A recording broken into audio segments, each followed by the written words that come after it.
Welcome to the Off Base Podcast. The podcast that is carefully crafted to remind you to suck a fat one if you think that you are the only one. Because you're probably not. I know I'm not. I'm your host. I'm the Rocky Mountain no-name Jackass. It is currently 20 degrees and very foggy here in the city of Aurora at 7:49 a.m. on Wednesday, January 19th, 2021. Let's get this show on the road. Well, not on the road. Let's get it in the chaw.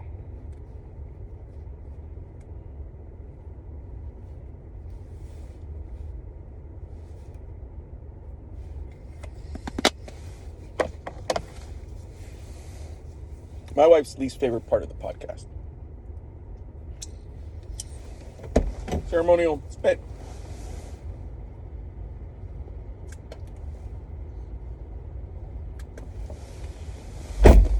And I'm back. And I'm hungry too. Fucking A, man. Stepson and I, well, he did one with me, but I did 2 Murphs over the weekend. And if you don't know what a Murph is, it's a CrossFit workout specifically done by the community on Memorial Day, but you can do it anytime, during the year. It's named after a fallen soldier. I did 2 half Murphs because the full Murph it's a hell of a fucking workout. Also did yoga with my wife over the weekend, so I got plenty of exercise. Actually, I've done yoga twice over the last 5 days, and I'll be doing it again today because then we're going to do another fit test, stepson and I, tomorrow when I bring them home. But before we get to any of that stuff, get to the fitness, which has been going really well for me as of late. I would love to get to a point where, I'm sleeping a comfortable 8 hours a night. But for some reason, sometimes my body wakes up after 6.5, 7 hours of sleep, and I'm just like, okay, let's get this thing going. So I don't know. Hopefully my diet will help with that. I was really happy. I have been really happy with. Well, all right. I'm going to come back to this in just a second. Let me get to the major point at hand. The major point at hand was yesterday. I was, let's say, annoyed with something that was going on between my wife and I. Now, there are many ways to resolve marital conflict, as we know. Probably the best way is with sex. No, just kidding. That's usually a result of the settling of the conflict. Now, the best way is usually with communication and trying to see things from the other person's point of view, which I was hoping to try to do. I had thought I had seen things from my wife's point of view, but still felt like I was right and deserved some type of justification. Another way that stuff like this typically sometimes gets resolved is I don't know how to term it, but let's just say this. My wife went into work at 6:30 yesterday. She got home at 10:45, okay? Do you think, well, first of all, I was sleeping, but let's say I was awake. Do you think that at 47, I would be petty enough to, when she walked in the door after working for, 16 hours? 15, 16 hours? That I would want to bring up the issue that we ran into over the weekend? No. And this morning, I got up at about 4:30, was messing around, started work 5:30. She came out, I think, at about 6:15. And again, I'm not going to introduce, the topic that I was talking about on the podcast yesterday. Instead, I just told her I was happy to see her, gave her a kiss. How you doing? Did you get enough sleep? Blah, blah, blah. I was just happy to see her. And that's what I wanted to communicate. So, to bring up what I was talking about yesterday, right now, it's like a moot point. It's like, why?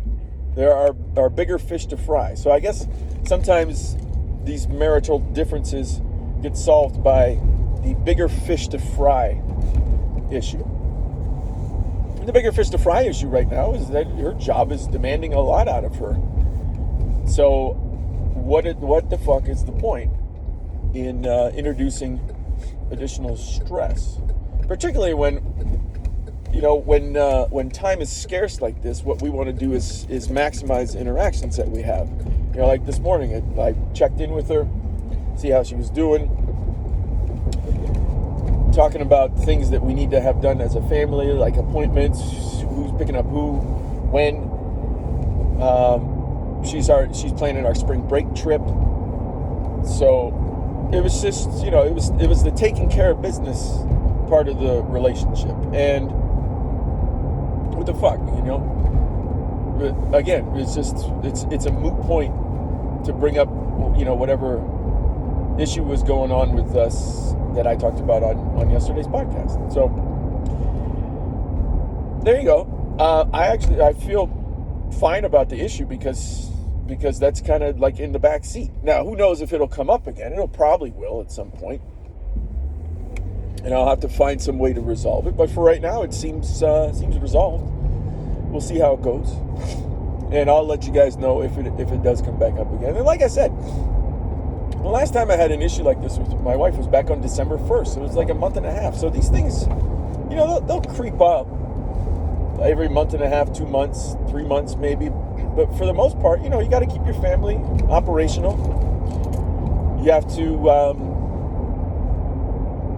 check in with your spouse on a daily basis. Make sure everything's going all right. And the other shit, it's too small. It's too small to worry about. So I'm not going to sweat the small stuff today. Yeah? So we'll get back to what I was saying before about the sleep. About doing, and I forget where I left off. I think it was about the sleep. Yeah. So 6.5, 7 hours is what I've been typically getting since the start of the year, which has been great because, I don't know, I probably averaged like 5 last year, which was not great. All that being said, I'm feeling good about today. I've already gotten one of my models built for one of my clients that is on the docket for me for the rest of the week. I've got 2 other that I'm going to do when I get back, and then start reviewing a third, and then I have a larger model that I'm working on. So I have plenty to do on the work front. A little side project that I got to take care of. I got to set up an appointment to get my car fixed because my fucking windshield washer motor broke down the day after New Year's. So New Year's Eve, I got my car serviced because I was low on oil. And we ended up going, so they checked all the fluids and everything, right? So we went to a friend's house down in Colorado Springs. And on the way back up, I couldn't see shit out of my windshield, and no washer fluid was coming out. I was like, fuck. So I just thought everything was frozen.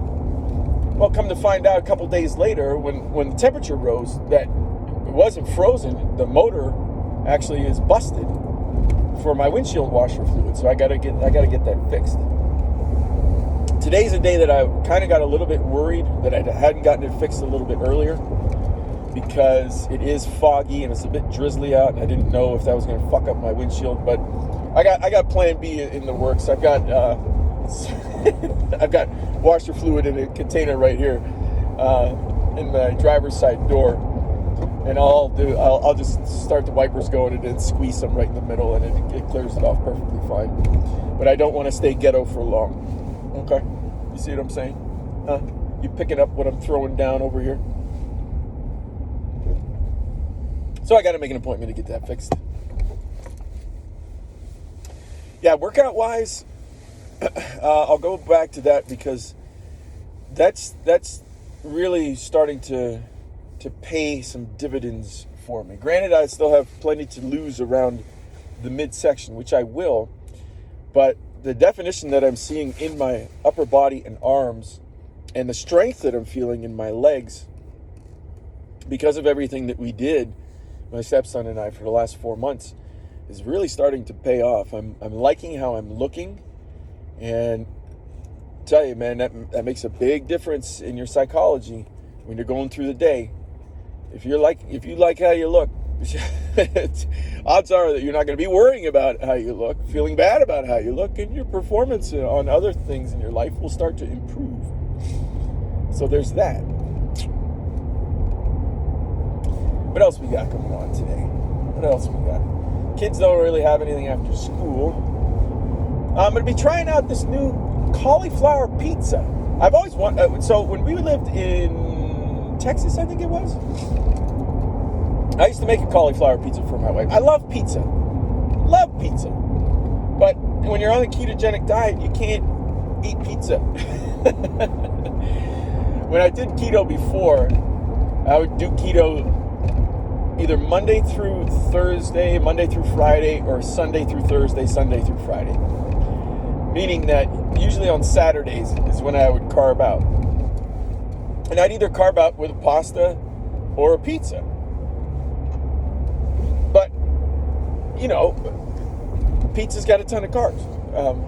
That's kind of redundant, right?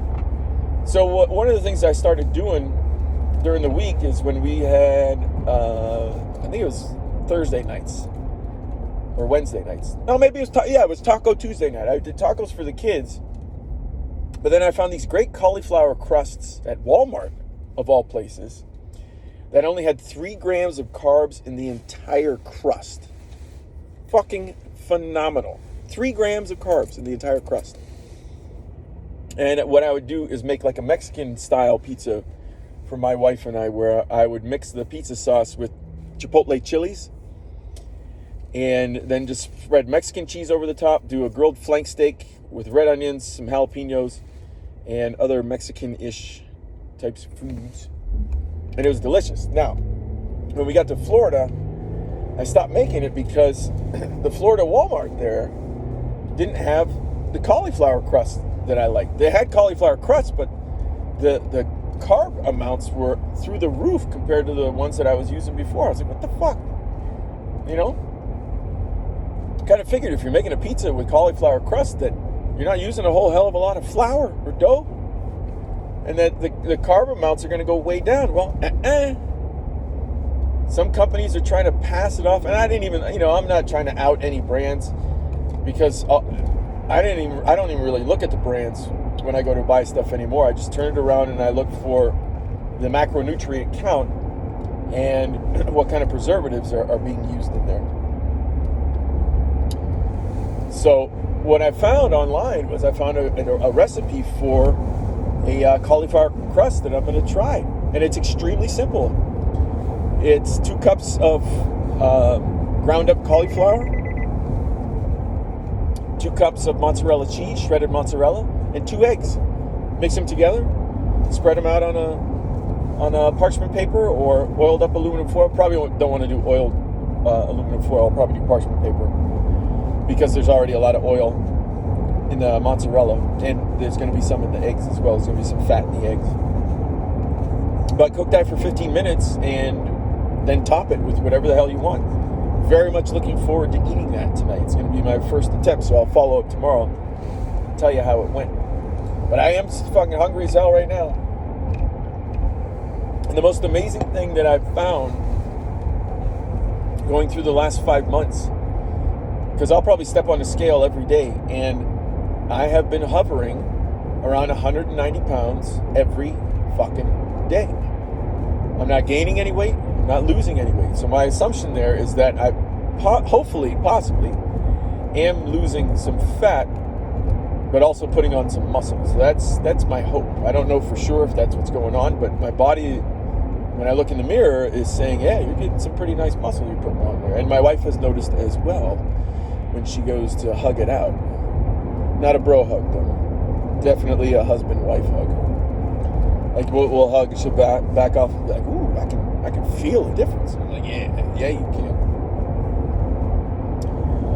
So yeah, 190 pounds. And I'm eating more than I had been before working out, but not putting on any weight. As far as the drinking goes, that's where I stopped off last time. that's been the most interesting part about all this, man. My drinking's gone way down. Yesterday, we had Taco Tuesday, and I opened up a beer as I was preparing dinner, and that was all I had. I got to the end of dinner, I was like, I don't want any more beer. That's it. I just had a bottle of beer, and that was it.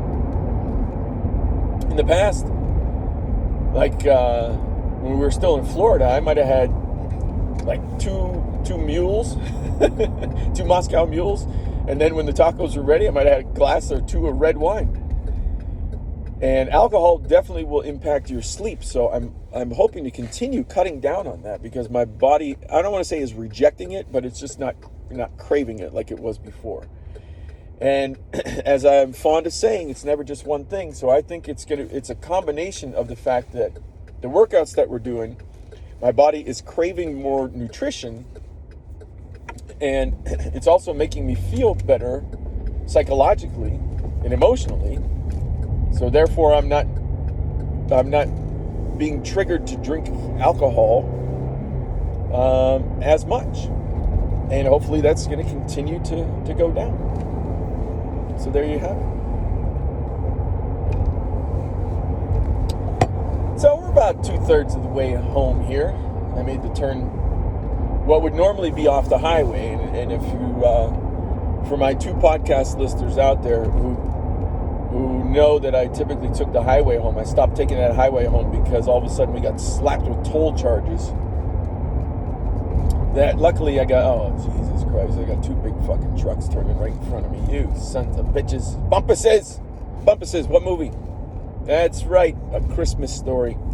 Sons of bitches, Bumpuses. So yeah, well, I used to take the highway to come home, but every time I took the highway, and it's only like a 5-mile stretch of road, we were getting charged $4.95. Take the kids to school, come back home. Go pick them up, come back home. 4 times a day. Not to mention when we would have to take them back for any school activities or to hang out with their friends. So let's say on average during the week it was 5 times a day. $4.95. So round it up to $5. $25 a day, 7 days a week. That's $175 a week. Dude, that's fucked up. And they were sending the toll bill to our address in Texas. We hadn't lived in Texas in 2 years. So finally, when they got the right address in December, they sent it to us. This is fucking $1,600. This is what the fuck. Now, luckily, you can sign up on their website, Express Toll, and they reduced all of our rates from $4.95 down to, I forget what it was, $2.95. So that's from $5 down to $3. So it's about 3 halves of what we were paying before. But there were also some times where we'd take the highway and wouldn't be going to the kids' school, so the charges were different. Anyway, it shaved $600 off that bill, which was fucking phenomenal. But since the year started, I haven't taken that highway once. Well, we did once to go out to dinner this past Saturday, but that's it. I'm not forking over fucking, what was it, for 4 months, $1,000. I'm not forking over $3,000 to $4,000 a year to the state of Colorado just to drive on some highway road when I can take an extra 2 minutes to take the side roads that run parallel to it. Fuck that. Fuck them. You gotta be fucking shitting me. Man, was I pissed about that. And even just talking about it's just making me mad again. Oh, God. Fucking assholes.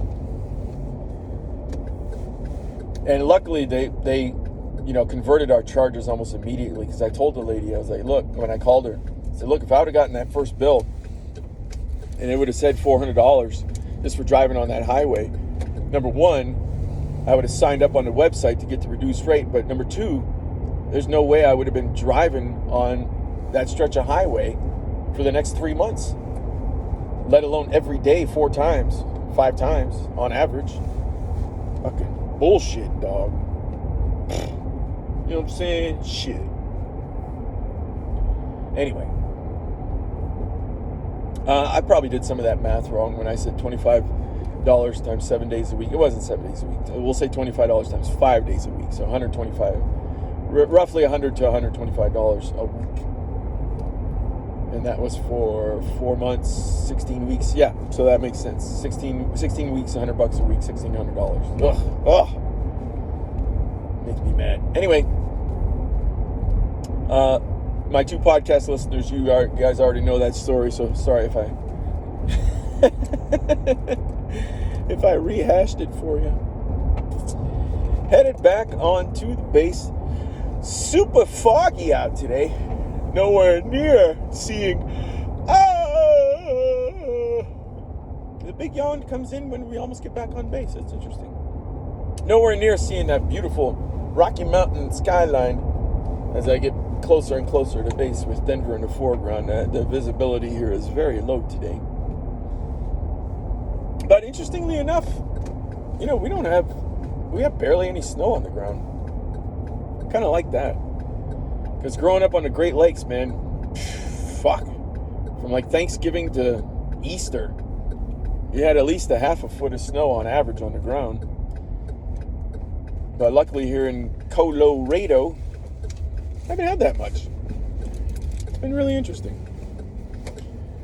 I mean, my wife and I are not fans of the cold weather. And when she is done serving the United States Air Force, we will be moving to someplace warm, whether it's Texas or Florida. But Colorado hasn't been that bad.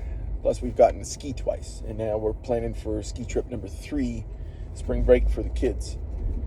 And that's going to be in the middle of March. So I'm in line to get back onto the base. As I said 2 times before, I'm fucking hungry as hell. I'll probably throw out 4 eggs and get a keto coffee going.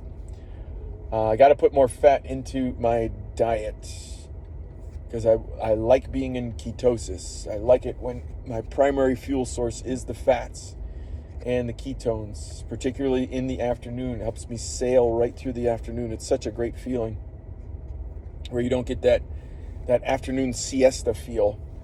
Like you just had lunch and now after the insulin spike, then everything comes back down and you're feeling like, oh, I want to take a nap. I hate that feeling. And look at who is working today. The Moto Man. Stay motivated. There he is. Yes, sir. Hold on. I care about you. Stay warm. Because of you, I'm going to stay warm and motivated. Dude's the best. He doesn't even know me. He says he cares about me. Love that fucking guy. He looked funny as hell though with his hat on. He looked like he had a condom tip. I sometimes do that. My wife cracks up. She's like, you got the condom tip on? So then I got to fix it so I look cool again. Instead of like a giant latex fuckhead. All right, we're back on base, everybody. Round of applause. Why? I don't know. No idea. I just know that I can't wait to eat. And since I won't be able to see Denver in the foreground with the Rockies in the background, I'm going to sign off with the energy of the Moto Man. Whatever you got going on, man, find a way to keep pushing through. We're all stuck in this fucking system where the rich get richer. Fucking assholes. Yeah, I don't want to say anything more about that. We're at the end of the podcast. Do your best out there. Forget the rest, as Tony Horton would say. I'll smell you tomorrow.